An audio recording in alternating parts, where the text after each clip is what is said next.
La mise en redressement judiciaire de l'hôtel Salaco est-elle le préambule de la disparition du groupe Fabre aux Antilles? Celui-ci avait bénéficié de plus de 50 millions d'euros d'abandon de créances pour préserver les emplois.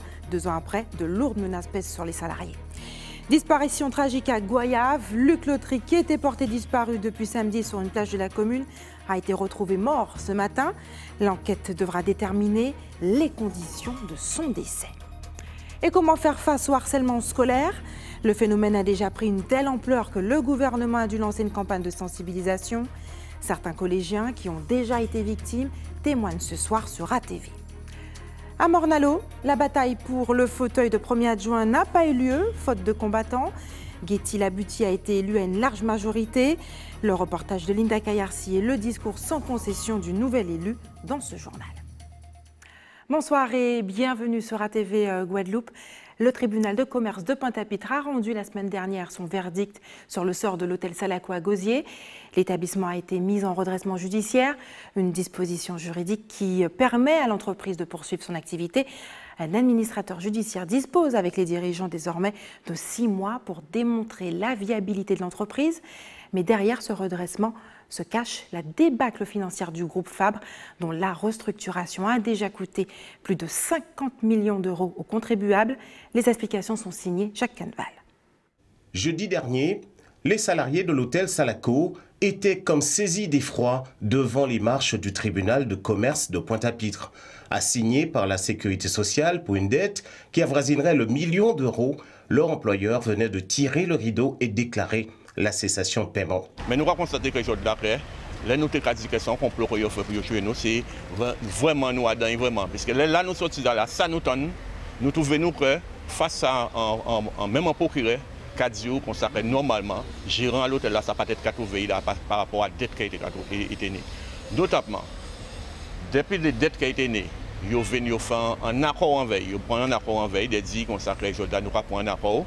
Et souvent, on ne pas payer les créances courantes, automatiquement, il y aura dénoncé à là. Aujourd'hui, c'est ça qui est arrivé, que le tribunal même qui a trouvé, qui a dit normalement depuis janvier, qu'il faut que l'hôtel là soit en liquidation. Cette situation est d'autant plus préoccupante qu'elle intervient 2 ans seulement après que le groupe Fabre-Caribéa eut bénéficié par une décision du tribunal de commerce de Fort-de-France de pas moins de 50 millions d'euros d'abandon de créances couplés à la reprise des murs de plusieurs établissements, dont le Salaco, par la région et la Caisse des dépôts.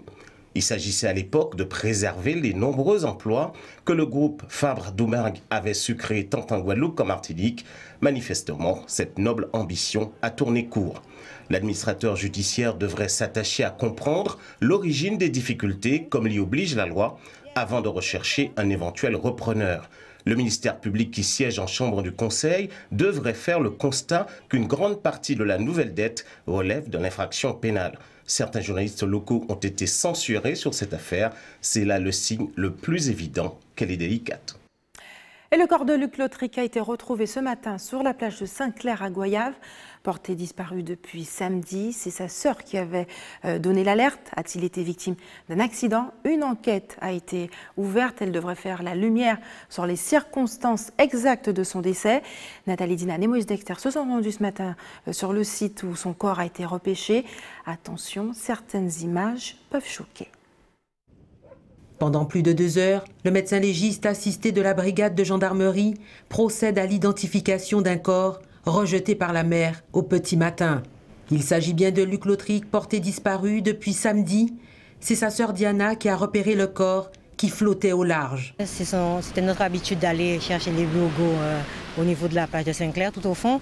Alors ce matin très tôt, je me suis dit bon, il faut que j'aille pour voir si je le retrouve. Arrivé là-bas, je l'ai appelé. Je me suis dit avec espoir, il va peut-être me répondre. Et en remontant, je parlais à moi-même et je regarde dans l'eau, je vois un truc flotter. J'ai dit ça, c'est mon frère. Au début, Diana ne veut pas le croire. Elle parcourt la plage et interroge les quelques personnes présentes qui s'adonnaient à leur marche matinale. C'est bien un corps qui flotte au large. Elle prévient les gendarmes, les pompiers. Au fur et à mesure que la houle ramène le corps sur le rivage, elle est déchirée entre espoir et soulagement. C'est bien Luc. La dernière personne à l'avoir vu est aussi présente. Il était venu se coiffer à la maison et il est parti à midi chez moi. en souriant. Et depuis ça, sa maman elle est venue le soir me demander pour lui. Et je lui ai dit qu'il est parti à midi. Et depuis ça, on n'avait pas de nouvelles. Mais ça fait très mal de voir que tu coiffes quelqu'un et il part de chez toi bien. Et on a ça. Luc Lautric vivait en Martinique. Il devait repartir hier dimanche après quelques jours de vacances en famille. S'est-il noyé? A-t-il été victime d'une agression, d'un accident? L'enquête confiée à la brigade de gendarmerie déterminera les circonstances exactes de sa mort. Et une nouvelle vidéo troublante sur un cas de violence scolaire a créé l'émoi sur les réseaux sociaux ce week-end. On y voit un adolescent menacé à l'aide d'un bâton par un autre de ses camarades.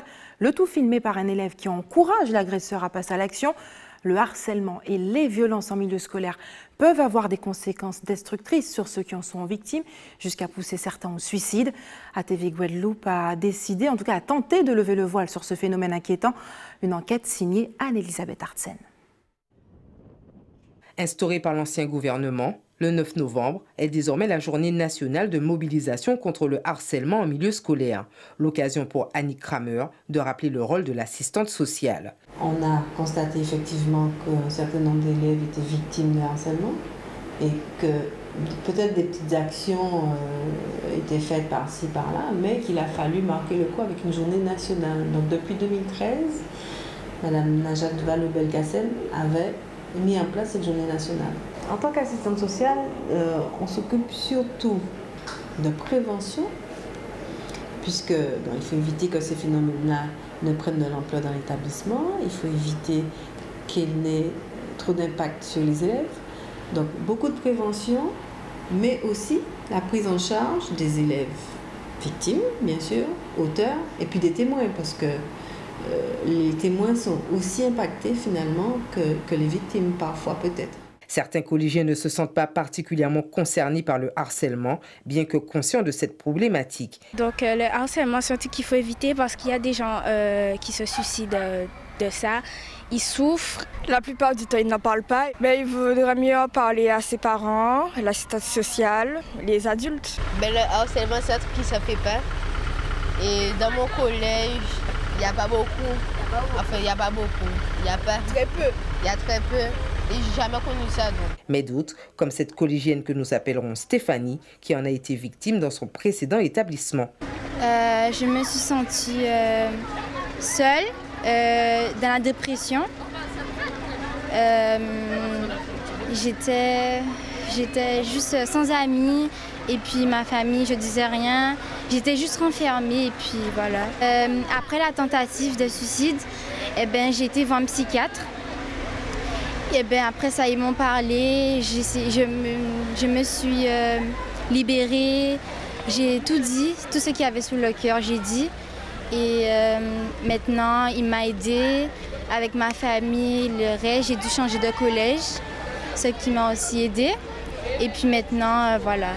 On est parti sur de bonnes bases. Comportement visant à mettre en difficulté un autre élève, voire même à l'isoler, le harcèlement se manifeste sous plusieurs formes, physiques, morales ou encore sexuelles, et de plus en plus via les réseaux sociaux. Chaque année, 700 000 élèves seraient victimes de harcèlement scolaire.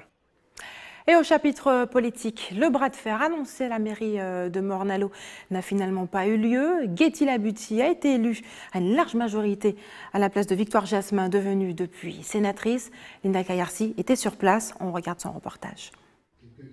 Dès les premières minutes du conseil municipal de Morne-à-l'Eau, le maire, dans son préambule, donne le ton. Je voudrais solennellement demander à ceux qui ont une proposition à faire de le faire. Et nous allons ouvrir le débat et choisir le premier adjoint de la ville de Morne-à-l'Eau. Pas donc de soutien affiché. Philipson Francfort se veut rassembleur, à la grande surprise des échos médiatiques qui désignaient Aurel Mire comme premier adjoint, mais aussi de certains élus. Par rapport à toutes les discussions que nous avons eues vendredi, je ne m'attendais pas ce matin à ce rendez-vous. Morne-à-l'Eau est en train de changer de cap. Après débat, l'heure est désormais au choix du mode de scrutin de remplacement de l'adjointe démissionnaire, Victoire Jasmin. Le conseil municipal tranche à la majorité, les élus décident de promouvoir d'un rang chaque adjoint. De facto, Guetty Labuti, second adjoint, accède au siège de premier adjoint avec un discours bien incisif. Guetty Labuti n'était pas votre choix. Je ne suis pas votre choix et je ne serai jamais votre choix. Mais seulement ce lundi 13 novembre 2017, Guetty Labuti est le choix politique majoritaire du conseil municipal. C'est dans ce contexte particulier que la majorité va devoir poursuivre le travail entamé. Notre intérêt aujourd'hui, c'est de se mettre ensemble, ce n'est pas pour diviser. Ceux qui ont voulu diviser ce conseil municipal, eh bien, ils ont pour leur compte aujourd'hui. J'ai fait la démonstration que je pouvais travailler avec tout le monde, que le premier adjoint, eh bien, tout naturellement est devenu le deuxième adjoint. Je le dis, qu'on doit s'entendre, on doit dialoguer. Il ne doit pas avoir des petits clans. Je suis heureux de ça. Et c'est pour ça la preuve en est. Qu'est-ce que vous avez constaté? J'ai fédéré au niveau du groupe Hermé, du groupe Baudaï. Je suis quelqu'un qui rassemble. Le siège du premier adjoint désormais occupé, le siège du 9e est vacant. Après un vote à bulletin secret et 4 candidats en lice, Prisca Cardoville est élu à la majorité avec 19 voix. Une belle avancée pour la minorité du conseil municipal. Et depuis 3 jours, quelques agents du service technique de la commune de Baïf sont en grève. Ils protestent contre les conditions de travail et réclament une revalorisation de leur salaire. Le reportage est signé Nathalie Dinan, Moïse Dexter. À l'appel de la CGTG, les employés du service technique en grève se sont installés sur les marches à l'entrée de la mairie. Ils sont mobilisés depuis près d'une semaine pour obliger le maire à répondre à leurs revendications. L'application entre autres de la loi concernant le parcours professionnel de carrière, la revalorisation du régime indemnitaire pour les principaux points. Ni des bulletins qui votaient, par exemple le PPC qui est appliqué depuis 2017. Donc ce n'est pas nous qui mettons. Donc nous commandons à appliquer nous et de revirer cette table de négociation pour nous négocier sur les restes de points. À dans dernier sortie à réunion, nous, ça qui est intéressé, c'est dernier deuxième mandature d'exclusion des salariés. Ça, nous ne peut pas accepter ça. Pourquoi on dit ça? Parce qu'on sait bien qui est intéressé, c'est redresser tout simplement et sans penser aux travailleurs. Une déclaration démentie par Madame le maire qui se dit prête à appliquer la loi et rien que la loi, car dans une commune en redressement qui croule sous les dettes, le droit doit primer sur les avantages. Alors pour l'attribution de chèques déjeuner, c'est impossible, dit Madame le maire, et c'est là où le dialogue est rompu. À aucun moment, c'est une volonté pour moi et pour le conseil municipal d'ignorer. Je suis arrivé, j'ai trouvé un régime indemnitaire. Malgré la situation de la commune, je ne l'ai pas touché. Mais le PPCR est obligatoire. Ce sont des nouvelles réformes, avec le RIFSEP aussi, en relation avec le nouveau régime indemnitaire. Donc, décret qui aura un effet rétroactif. Donc, le problème ne se pose pas. Les avantages, oui, mais quand on peut faire face. Aujourd'hui, les dettes nous rattrapent. Moi, je ne sais pas ce que veut le personnel, que je ne paie pas les charges sociales et peut-être que je donne le chèque déjeuner. Des retards de procédure dus au déménagement numérique, à la perte de données et à la mise à jour de logiciels aux nouvelles réformes. La situation devrait revenir à la normale d'ici peu si chacun fait un pas vers l'autre. Pour l'heure, il n'y a pas de cantine à Baïf. Restez sur ATV Guadeloupe dans quelques minutes. Nous vous expliquerons à quoi servent les assises de l'outre-mer. Et puis retour sur la traditionnelle messe antillo-guyanaise qui a rassemblé ce 11 novembre plus de 3000 fidèles à Paris venus de tout l'Hexagone. Mais avant, durant 7 mois, la parole sera donnée aux citoyens de nos régions dans le cadre des Assises de l'Outre-mer. L'idée est d'inciter chacun à imaginer, penser, réinventer ensemble l'avenir des territoires ultramarins. Une méthode qui rappelle l'ambition des États généraux de 2009, mais surtout leur échec. À quoi servent vraiment ces assises? Les explications de Linda Kayarsi. Les Assises des Outre-mer, c'est quoi? Les Assises des Outre-mer sont un temps d'échange conçu pour que chaque ultramarin puisse faire entendre sa parole. D'octobre 2017 à mars 2018, tous les sujets seront traités, la jeunesse, l'emploi, la santé ou encore la sécurité. Tous les territoires ultramarins sont-ils concernés par ces assises? Tous les territoires ultramarins sont concernés par les assises, sauf les territoires de Saint-Martin et Saint-Barthélemy, qui, en raison du caractère exceptionnel des ouragans, vont bénéficier d'un effort spécifique de reconstruction et seront pris en charge directement par un comité interministériel. Comment peut-on y participer? La consultation citoyenne s'effectuera sur Internet dès le 15 janvier 2017, mais aussi à travers des ateliers avec des acteurs locaux et nationaux. Et pour finir, un concours d'innovation qui a débuté dès novembre. À quoi serviront ces échanges? Les Assises des Outre-mer serviront à rédiger un livre bleu Outre-mer au printemps 2018. Ce document contiendra l'ensemble des projets élaborés au cours des Assises. Après avoir déployé des moyens importants pour soutenir les victimes de l'ouragan Maria et Irma, le président de la Croix-Rouge s'est rendu à Saint-Martin ce matin. Une visite pour constater l'avancée de l'aide humanitaire. On regarde le reportage de notre envoyé spécial, Yvan Lemar. Pour son premier déplacement après le passage d'Irma, le président national de la Croix-Rouge s'est rendu à Sandy Ground pour rencontrer des membres de la lutte anti-vectorielle et faire la visite d'un bus santé. Le bus santé nous a été envoyé par le SAMU de Guadeloupe. Donc c'est un bus de dépistage qui comporte 3 compartiments qui nous permet d'être avec un médecin, une infirmière et une assistante sociale pour aller dans les quartiers les plus démunis, vraiment rentrer dans les quartiers et pouvoir faire du dépistage diabète, hypertension, obésité, test rapide du doigt du HIV aussi, et surtout aussi après faire de l'orientation selon les résultats qu'on a eus, demander aux gens de retourner voir leur médecin traitant pour reprendre leurs médicaments, pour reprendre leurs prescriptions, etc. Voilà, on est là pour vraiment les conseiller et les orienter, c'est notre rôle le plus important. Durant cette visite, une convention a été signée avec l'association Liaison Dangereuse qui détient un centre de santé, un espace contre les addictions et un espace santé jeune. Nous avons mis à disposition de la Croix-Rouge le personnel de l'association, donc des médecins, nos infirmiers, nous avons aussi une assistante sociale et il y a même une éducatrice spécialisée aussi qui intervient selon les quartiers puisqu'elle va au-devant des populations, elle va chez les gens et elle les ramène sur le bus. Alors bien sûr, ce ne sont pas des consultations qui sont effectuées dans le bus, ce sont des consultations, si vous voulez, de repérage, d'orientation. Et ce sont les médecins libéraux, nous tenons beaucoup à ce que ce soit les médecins libéraux qui continuent à prendre en charge leurs patients. Petite visite de terrain, puis entretien avec Daniel Gibbs, le président de la collectivité de Saint-Martin, avant de visiter un point d'eau sanitaire et un centre d'hébergement de l'école Nina Duverly à Marigot, pour terminer à la future maison de la Croix-Rouge à Concordia. Nous avons un certain nombre de moyens financiers qui nous permettent d'abord d'aider un certain nombre de familles nécessiteuses, ensuite d'investir sur un bus santé supplémentaire qui nous permettra de faire de la prévention, d'assurer la pérennité d'une maison Croix-Rouge qui permettra de réunir sous un même toit à la fois les bénévoles, les salariés, et puis essayer de chercher des solutions grâce à une structure que nous venons de créer qui s'appelle Croix-Rouge Habitat et qui nous permettrait de réfléchir sur la mise à l'abri des personnes à la recherche d'un toit encore aujourd'hui. La nouvelle maison de la Croix-Rouge de Saint-Martin sera opérationnelle d'ici janvier 2018. La prochaine visite du président national est prévue dans un an.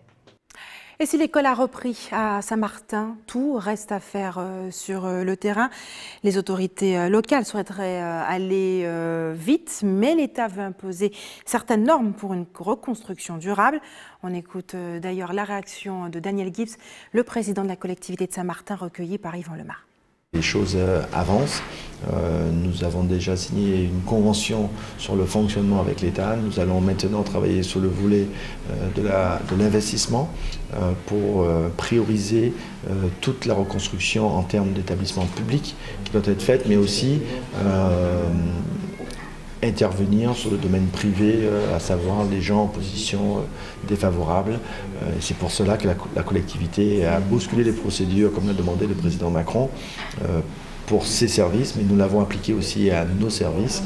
Et nous avons mis en place, lors du dernier conseil territorial, nous avons voté des délibérations permettant à des personnes ayant un titre de propriété, un permis de construire en bon uniforme, de rebâtir, de se rebâtir, de remettre son toit, de se sécuriser, sans passer par une procédure de permis de construire, mais une simple autorisation de travaux avec un contrôle tout de même pour ce qui sera fait dans l'exercice, le bon exercice de la manière dont les choses doivent se dérouler. Et ce matin a débuté l'ouverture de la pêche aux oursins pendant 15 jours. À raison de 4 jours par semaine, les professionnels de la mer vont investir toutes les zones ouvertes à l'activité afin de trouver le caviar local. Et c'est à bord d'un équipage du Vauclin, Martinique, que nos confrères ont embarqué pour vivre ses premières plongées. On regarde. À 5h30, les dernières embarcations quittent le port de pêche du Vauclin. Le lancement de la pêche aux oursins démarre ce matin. Gilles et ses 2 matelots ont décidé, eux, de faire cap au nord. Et ils ne sont pas tout seuls. Sur site, on effectue un premier repérage. Pas très concluant, même si les œufs sont à point. On a cassé quelques-uns, on a vu que les œufs sont de bonne qualité, mais en quantité là, il n'y a pas grand-chose. Vous allez chercher ailleurs? On va regarder dans un coin, sur YouTube, beaucoup plus. Une zone de pêche annoncée longue et éprouvante, mais loin de décourager nos plongeurs, qui sont venus pour ça d'ailleurs. Sur l'embarcation, on essaie de trouver le moins d'indices, mais le caviar n'est pas aussi visible qu'auparavant. Après 2 heures de persévérance, les paniers semblent se remplir au plus vite. Juste un peu plus vite, car nos pêcheurs d'oursins doivent encore combattre le courant.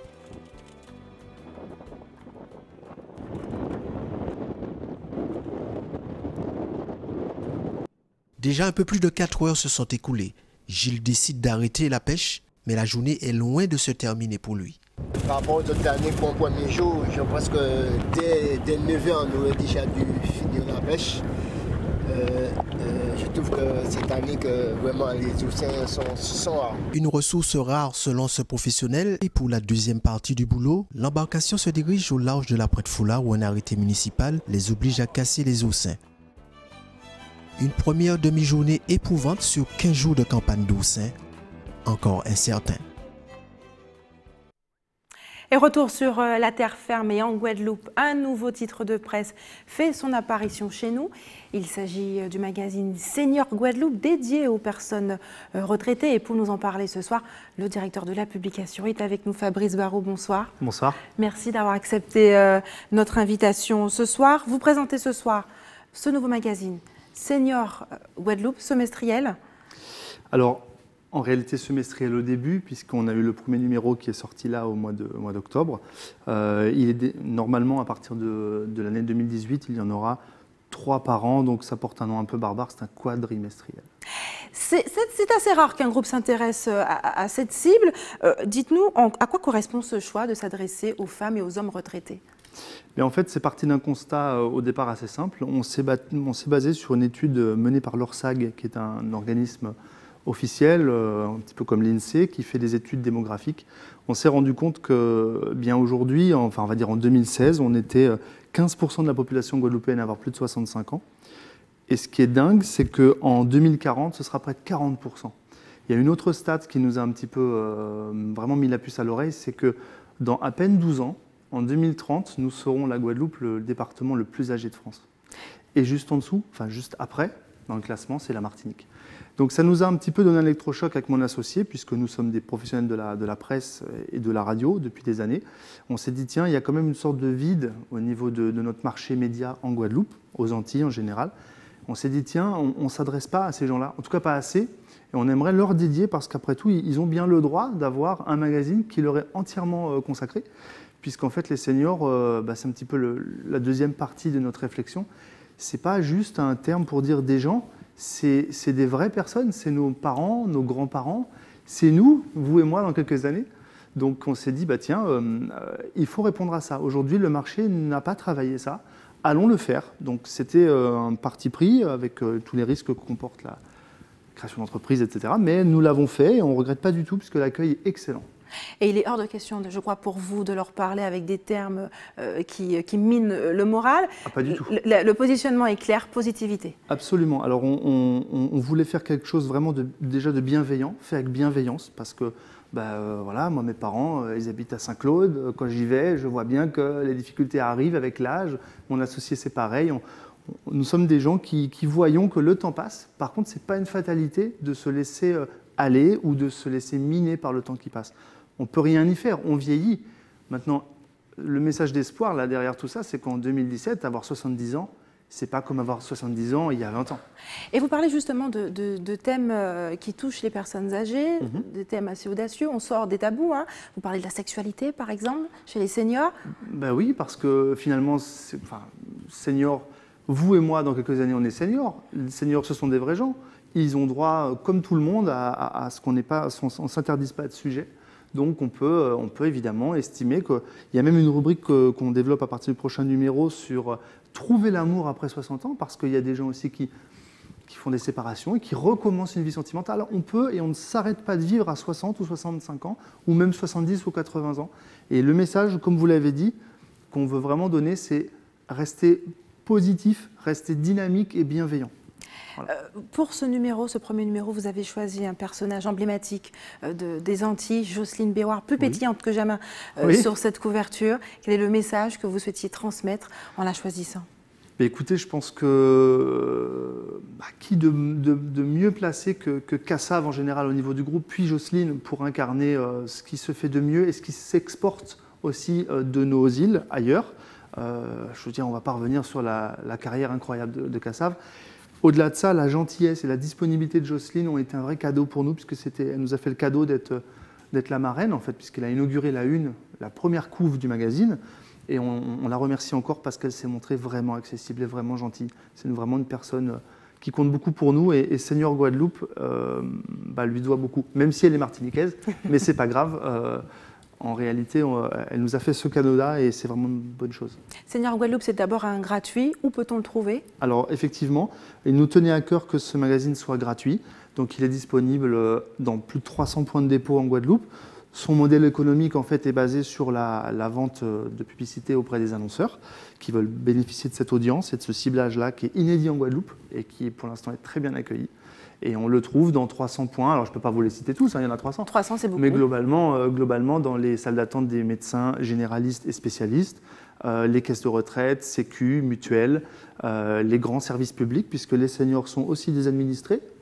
Voilà, donc les communautés de communes, le conseil départemental. Est-ce que vous avez aussi pensé à une présence sur le numérique? On sait que les seniors sont de plus en plus sollicités, même pour leur démarche administrative. Tout à fait. En fait, ça fait d'ailleurs l'objet de tout un dossier sur les seniors et le numérique, puisqu'on essaye avec beaucoup d'humilité, mais d'essayer de leur faire goûter à ces outils-là avec un peu plus de pédagogie qu'on le fait peut-être vous et moi dans la vraie vie. Moi, je suis très impatient avec mes parents. Quand ça ne comprend pas tout de suite, ça m'énerve. Et je me dis, tiens, j'aurais bien aimé, pour montrer à mes grands-parents ou mes parents, comment se servir d'un smartphone, d'une application, des réseaux sociaux. Et c'est ça la mission de Senior Guadeloupe aussi. Et si vous permettez, j'adresse juste un tout petit message également aux gens en Guadeloupe en leur disant que ce magazine-là, on l'a fait avec beaucoup d'humanité parce que c'est nos parents, nos grands-parents, et que si vous voulez nous aider à l'améliorer, à le rendre encore mieux, j'envoie un message aux institutionnels, il faut qu'ils soient dedans, parce que c'est leur prérogative aussi de ne pas laisser tomber ces gens-là, et maintenant ils ont une vitrine pour ça. Donc c'est plutôt une bonne chose que ça existe, je pense. Je vous remercie en tout cas, Fabrice Barraud, d'avoir accepté de répondre à nos questions. Ce soir, nous passons à un autre sujet. Nous partons même pour Paris, où comme chaque année, le 11 novembre, a lieu la traditionnelle messe antillo-guyanaise dans la plus grande église de Paris. Plus de 3000 fidèles sont venus de toute l'Hexagone pour assister à cet événement. Une cérémonie qui était présidée par Monseigneur Rio Creux, qu'on connaît bien en Guadeloupe. On regarde le reportage de nos correspondants de Paris, Solène Boissé et Tafari Tyrolien. Cela fait plus de 10 ans que Micheline se rend à la messe chaque année. Cet originaire du Gosier a fait le déplacement depuis le Val d'Oise à plus d'1 heure de route pour se recueillir parmi les siens. C'est le plaisir de se retrouver en Antillais et c'est dans des occasions comme ça qu'on rencontre des gens qu'on n'a pas vus depuis des années. Donc c'est l'occasion idéale pour retrouver un peu tout le monde et retrouver l'évêque qui représente aussi la Guadeloupe. Cette année donc, la cérémonie est placée sous l'égide de Monseigneur Rio Creux, l'évêque de la Guadeloupe, qui n'a pas manqué d'évoquer les catastrophes provoquées par les ouragans Irma et Maria et d'adresser un message d'espoir. Après le cyclone, après la tempête, il y a le soleil. Nous avons ramassé plusieurs centaines de milliers d'euros aussi à travers les diocèses notamment qui ont été très généreux. C'est un soutien financier certes, mais surtout un soutien spirituel et le soutien là qui s'est manifesté dans cette communion, dans la foi et dans la joie de nous retrouver. Une joie mesurée avec une messe plus solennelle que les années précédentes.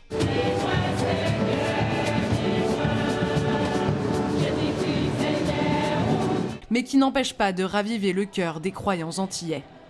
Les Guadeloupéens, les Martiniquais, les Guyanais, même si ça ne va pas entier, rassembler-nous ensemble pour nous prier ensemble et pour nous payer longtemps plus loin. C'est un peu de la Guadeloupe aussi, que nous, on a aussi dans notre cœur et pour faire sortir cette chaleur. Drôle de coïncidence, le 11 novembre, c'est aussi la fête du Saint-Martin, cet évêque de Tours qui avait donné son manteau à un pauvre au IVe siècle. Monseigneur Riocreux a appelé les fidèles à suivre son exemple en faveur de l'île qui porte son nom.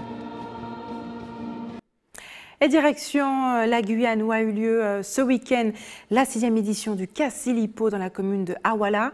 Il s'agit de la fête du manioc célébrée par les Amérindiens, une manière pour ces populations autochtones de préserver leur tradition, découverte avec Joanne Manus et Jonathan Lariot. Donc le Cassilipo, c'est le court bouillon amer que l'on utilise soit pour accompagner la volaille, le gibier ou le poisson.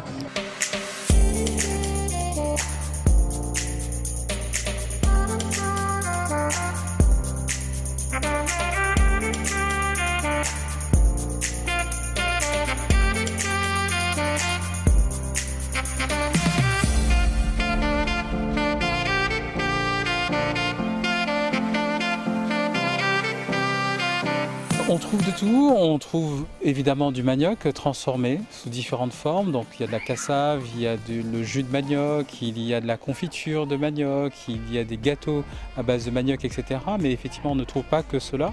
On trouve aussi un atelier d'initiation à la fabrication de la cassave.